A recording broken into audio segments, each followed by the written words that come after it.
Welcome to Before the Bible. In this episode, we explore a story people think they already understand, the claim that virgin births were everywhere long before Jesus. You've probably heard the names Horus, Mithras, Krishna, Dionysus, and the bold statement that Christianity simply copied what came before. But when we step into the ancient world itself, into the texts, the inscriptions, the myths, and the cultural beliefs, something surprising emerges. Almost none of these stories existed in the way modern people repeat them.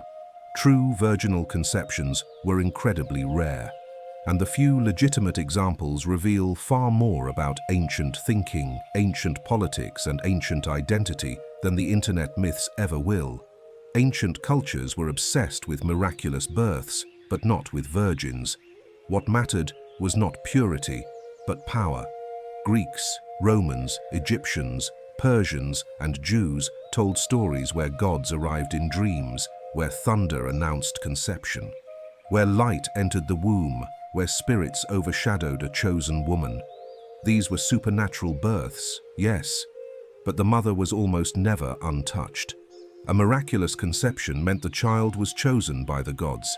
It set the child apart as someone destined for greatness, someone whose life did not begin through human will.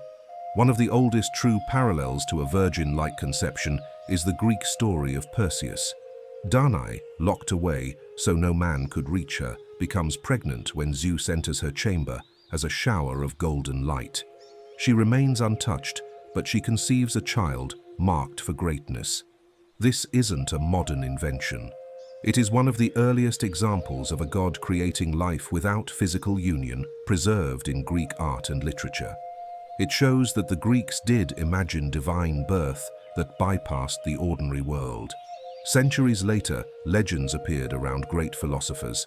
One late tradition claims that Plato's mother dreamed the god Apollo visited her as a beam of sacred fire. She awoke pure, carrying a child believed to be touched by heaven. The story isn't historical, but it shows how deeply people wanted to connect extraordinary human beings with divine beginnings. If someone changed the world, ancient storytellers searched for a supernatural cause. But the most important backdrop for the gospel birth narratives was not Greek mythology, and it was not Egyptian religion. It was Rome.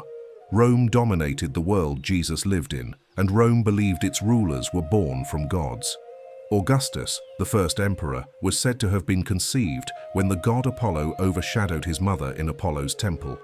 Alexander the Great, centuries earlier, was believed to have been conceived through lightning, his real father a god, not a mortal man.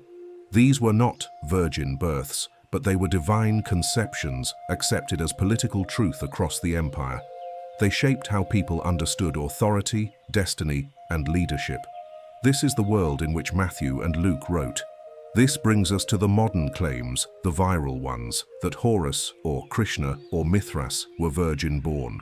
These fall apart immediately when checked against ancient sources. Horus was not virgin-born. Isis reassembled the body of Osiris and used magic to conceive. Mithras was not born of a woman at all. He emerges fully grown from a rock. Krishna was conceived normally. Buddha's conception was miraculous, but not virginal. These claims come from 19th century writers who never cited ancient evidence because ancient evidence did not support them. Their ideas spread into modern books, documentaries, and memes, but they have no foundation in the ancient world. So where does the Christian virgin birth come from? The answer lies in a single word from the Hebrew Bible. Isaiah describes a young woman, an Alma, who will conceive and give birth. Alma does not mean virgin, but centuries later, Jewish translators translating scripture into Greek used the word Parthenos, which does mean virgin. By the time the Gospels were written, the Greek version was the one many people knew. A translation choice created the framework that Matthew and Luke developed into a theological statement that Jesus' life began by the direct initiative of God. Virgin births in antiquity were not common. They were rare, symbolic, and powerful. They signaled that a child belonged to heaven more than earth. They meant destiny, not biology. Perseus, Plato, Augustus, and then Jesus. Not copies of each other, but part of a long tradition of miraculous beginnings that shaped how ancient people understood greatness. A tradition far older and far stranger than the pop culture versions suggest. We hope you found this episode interesting. If you did, please like and subscribe, and join us again as we continue exploring the world before the Bible.